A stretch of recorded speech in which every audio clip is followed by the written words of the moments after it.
Subscribe for more content.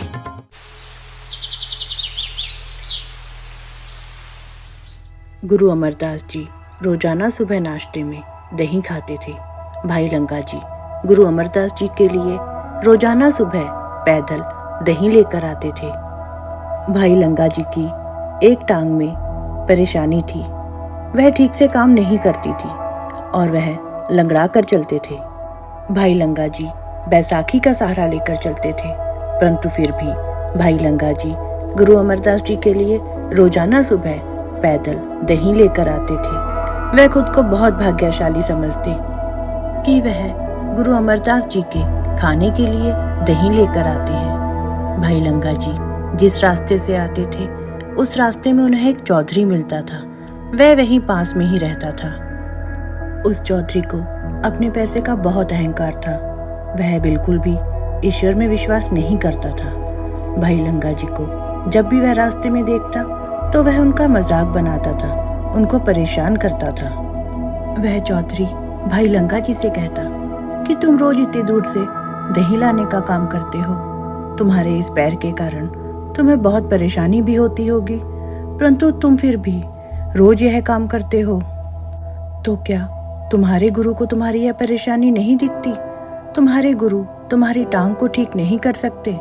भाई लंगा जी उस चौधरी से कहते, मैं गुरु अमरदास जी की सेवा बिना किसी स्वार्थ से करता हूँ। मुझे अपनी की हुई सेवा के बदले गुरु जी से कुछ भी नहीं चाहिए। परंतु पता नहीं क्यों वह चौधरी भाई लंगा जी के दिए हुए उत्तर से संतुष्ट नहीं हो पाता था। वह अक्सर भाई लंगा जी से कहता, मुझे तुम्हारे पर बहुत दया आती है, परंतु क्या तुम्हारे गुरु को तुम्हारे पर दया नहीं आती कि तुम इतनी दूर से दही लेकर आते हो और तुम्हें चलने में भी परेशानी होती है? भाई लंगा जी ने चौधरी को जवाब देते हुए कहा, गुरुजी मेरे लिए मेरे पिता के समान है।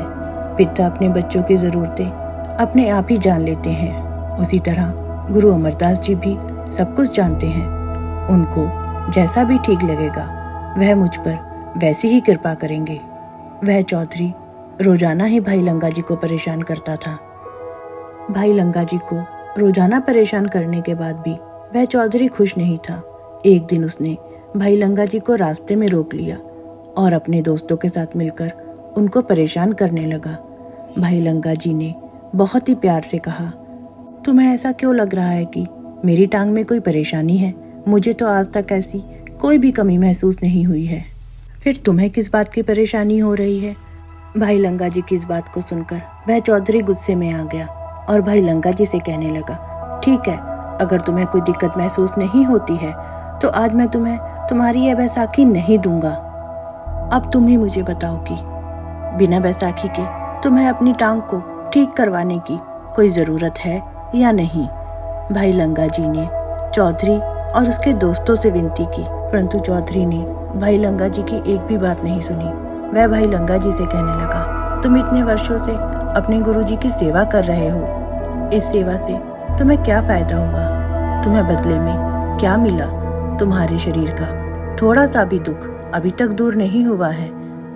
तुम्हारी इस सेवा से तुम्हें अभी तक कोई लाभ नहीं हुआ है। भाई लंगा जी चौधरी से प्रार्थना करने लगे कि भाई तुम ऐसा मत करो, मुझे जाने दो, गुरुजी मेरा इंतजार कर रहे हैं। बहुत देर तक भाई लंगा जी की विनती के बाद चौधरी ने भाई लंगा जी की बैसाखी वापस कर दी, परंतु तब तक बहुत समय निकल गया था। जब भाई लंगा जी दही लेकर गुरु अमरदास जी के पास पहुंचे तो गुरु अमरदास जी ने भाई लंगा जी से पूछा, तुम आज इतनी देर से क्यों आए हो?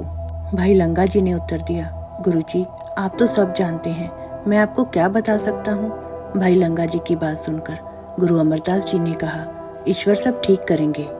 तुम लाहौर जाओ, वहाँ पर तुम्हें एक सूफी संत शाह हुसैन जी मिलेंगे।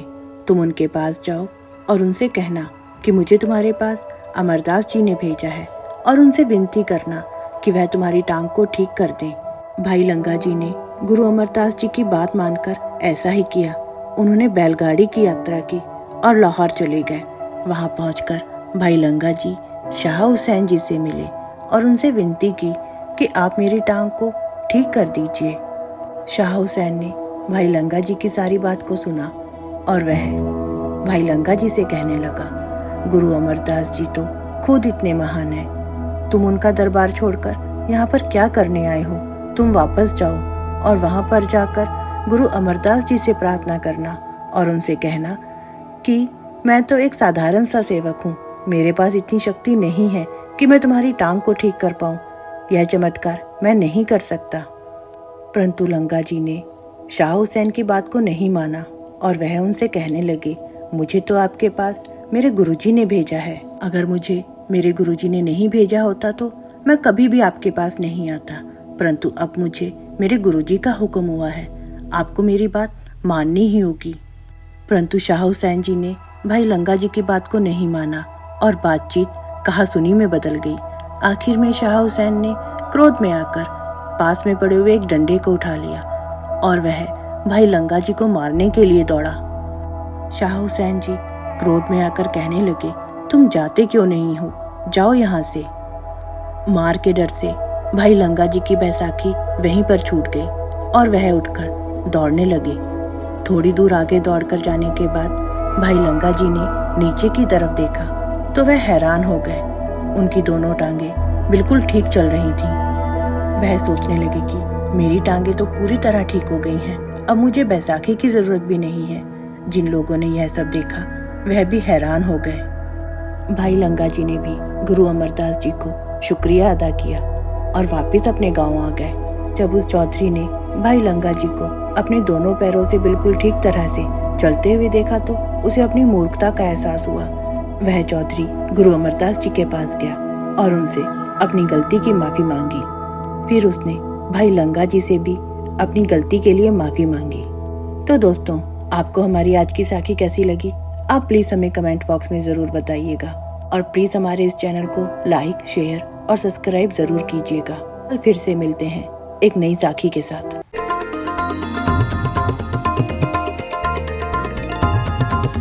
Subscribe for more content.